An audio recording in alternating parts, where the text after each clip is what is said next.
Galerinha, tudo bem? Hoje a gente vai falar dos quinidários. Os quinidários, eles são representados pelas águas-vivas e pelos corais. Vamos entender um pouquinho como que eles são organizados. Então, características gerais. Eles são aquáticos, então são marinhos, tá?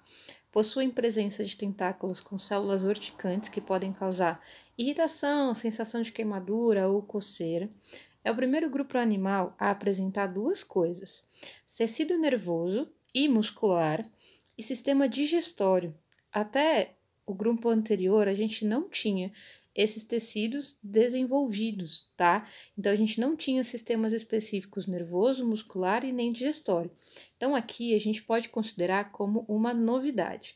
Eles são acéfalos, ou seja, não possuem um cérebro propriamente dito e têm simetria radial, que a gente fala, que é quando a gente tem a mesma configuração dos dois lados.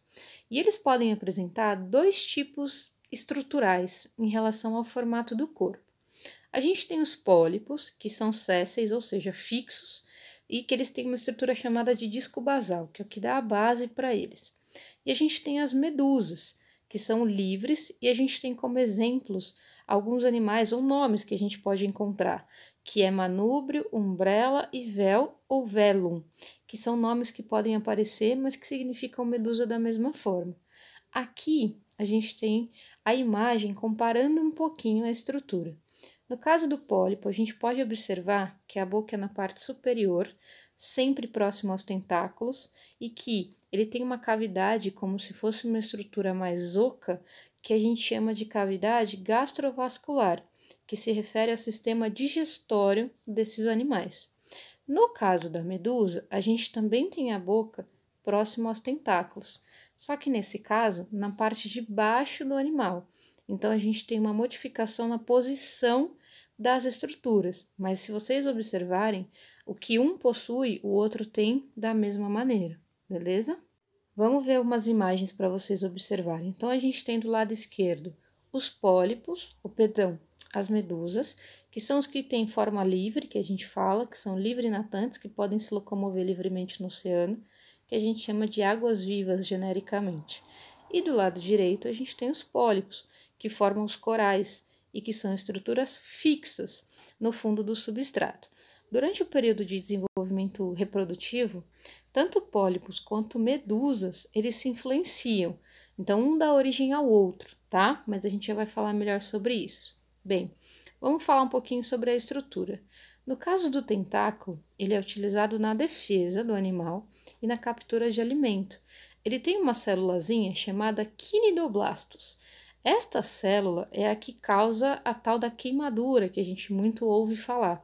A gente tem dentro dela uma substância química que faz com que a gente tenha a sensação de queimadura, mas na verdade é uma substância química que causa uma reação alérgica e uma paralisia, no caso, por exemplo, das presas. Então, eles conseguem paralisar os peixes, por exemplo, que eles vão se alimentar quando eles entram em contato, certo? Aqui tem a descrição, dessa substância, tá? Então, dentro do quinidoblasto, a gente tem uma bolsa, como se fosse uma bolsa, que vai ser estourada toda vez que esse quinidoblasto for encostado por algum animal. E aí a gente vai ter, então, a liberação da substância tóxica, que é essa substância química que eu comentei, certo? Bem, aqui tem uma imagenzinha, ó, para vocês entenderem. Então, o tentáculozinho meio verde, meio azul, na verdade, né, gente?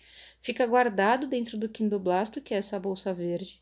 Quando um animal entra em contato com essa estrutura que fica no tentáculo, ele libera esse filamento, né? Essa estrutura mais comprida no desenho do lado, que possui então a substância tóxica que vai causar essa sensação de queimadura que pode paralisar, por exemplo, a presa quando ele estiver querendo se alimentar, beleza?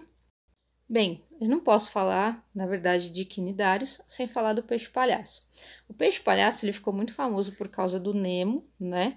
E aí a gente teve no filme duas situações. A gente tem o peixe-palhaço morando numa anêmona, que é um quinidário, é um tipo de quinidário. E, no caso do peixe-palhaço, ele é imune a essa substância tóxica. Então, ele consegue morar sem problema nenhum dentro de uma anêmona. E a gente teve uma outra situação no filme em que algumas das cenas mostravam eles passando por um campo de medusas, de águas-vivas, né? Inclusive, o próprio peixe-palhaço, ele dizia para a Dory que tinha que ir por cima e não por baixo, já que a parte superior, a parte de cima, não possui quinidoblastos e não causa, então, essa paralisia. No caso do peixe-palhaço, que é imune, não teria problema nenhum. Mas a Dory, que é a outra personagem, ela tem essa sensibilidade à toxina e acaba sendo atingida, tá? Então a gente tem, no caso do filme, a representação das duas formas dos quinidários e de uma adaptação real, no caso do peixe-palhaço. Um outro animal que é imune a essa substância tóxica é a tartaruga. A tartaruga, inclusive, se alimenta das águas-vivas, e por isso, inclusive, que é muito comum encontrar tartarugas que se alimentaram de sacolas plásticas que são jogadas no oceano, porque elas são muito parecidas com as águas-vivas e elas acabam se alimentando achando que é esse animal, já que é o alimento padrão delas, entendeu? Bem, agora a gente vai falar sobre o sistema respiratório, circulatório e excretor, que na verdade eles são ausentes. Então eles fazem isso pela superfície do corpo.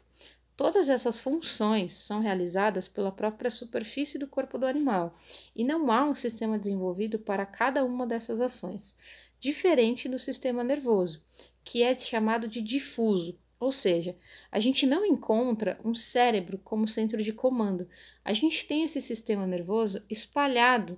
Se vocês olharem na imagem de uma hidra, que é um outro exemplo de quinidário que é fixo, a gente vê várias linhas alaranjadas que são o sistema nervoso do animal. Então, é como se fosse uma rede conectada e que se espalha por todo o corpo. A gente não tem um centro de controle, que é, por exemplo, o cérebro no caso do ser humano, tá bom? Falando agora, então, da reprodução, gente. No caso da reprodução, a gente tem reprodução assexuada, que pode ser por brotamento, onde a gente tem brotos sendo formados do animal, né, que vai dar origem. Esses brotos se desligam do animal que já é adulto e se desenvolvem ao lado, inclusive, desse animal, ou podem ser levados pela corrente marítima e se desenvolver em outra região. Esses animais que fazem brotamento são animais fixos. A gente tem uma outra reprodução que é específica, inclusive, desse tipo de animal, dos quinidários, que é a estrobilização, que é a formação de pequenas medusas, né? Então, de pequenas formas livres, a partir de um pólipo. Se vocês olharem no desenho, a gente tem um animal fixo que vai sendo, então, desenvolvido e vai produzindo pequenas medusas que são livres. É uma característica interessante porque permite ao animal se regenerar. Esses indivíduos têm uma capacidade alta de regeneração e conseguem se desenvolver, então, por exemplo, durante a estrobilização. Mas eles também fazem reprodução sexuada. Eles podem ser indivíduos do mesmo sexo, então são monóicos, ou eles podem ter sexos separados, machos e fêmeas e indivíduos diferentes, tá? A fecundação pode ser interna, ou seja, quando o desenvolvimento do bebê, digamos assim, ocorre dentro de um indivíduo adulto, ou externa, quando a fecundação e o desenvolvimento ocorrem na água, livres, sem estar dentro do corpo de nenhum indivíduo, tá? E eles têm um desenvolvimento que a gente chama de direto, que é um desenvolvimento que não apresenta larvas, ele já nasce e se desenvolve como ele vai ficar na forma adulta, que é o caso das hidras que eu mostrei o desenho para vocês. E alguns podem apresentar uma forma larval, que é chamado de desenvolvimento indireto.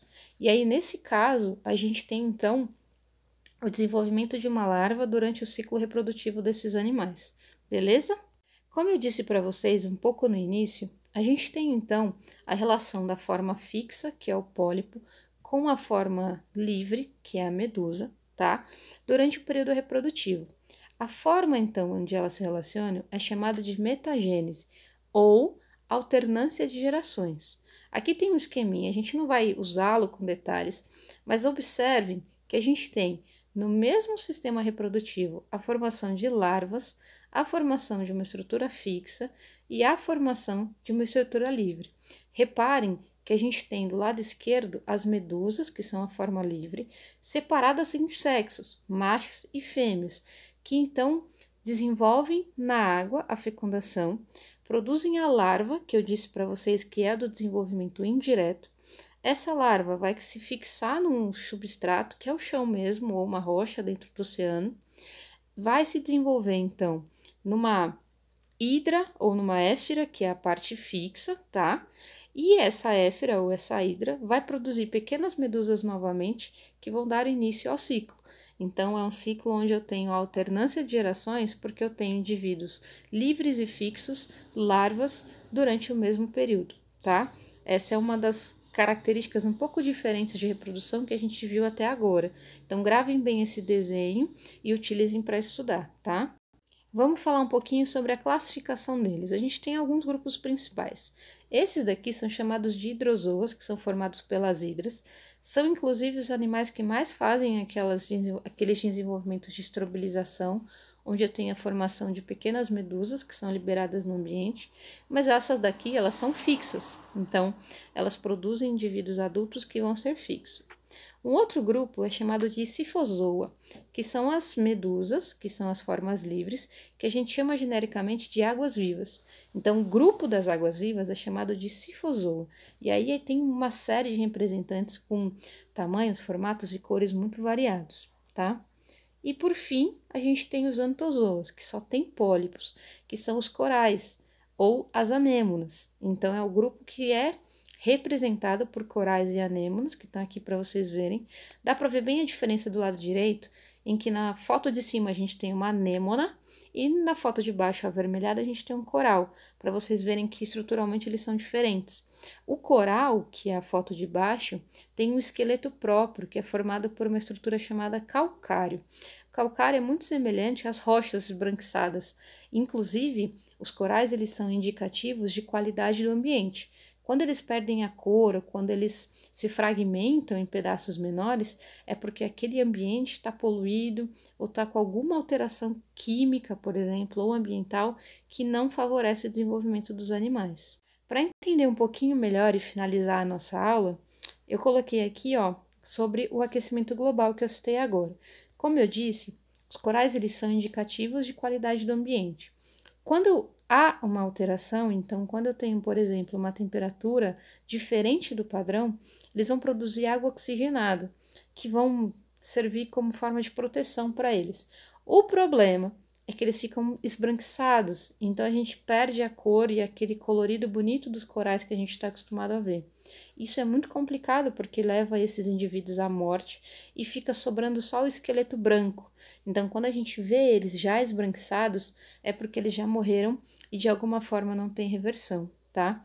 Os oceanos, inclusive, eles são mais ácidos e dificultam a formação do esqueleto calcário quando eles absorvem muito CO2. Então, quando a gente tem uma alteração, né, em relação à quantidade de poluição, a gente tem a absorção de gás carbônico muito grande no oceano, o que faz com que os corais não consigam se desenvolver. É por isso que eu disse que eles são indicadores da qualidade do ambiente, beleza? Bom, nossa aula vai até aqui. Qualquer dúvida estou à disposição, a gente se vê na próxima.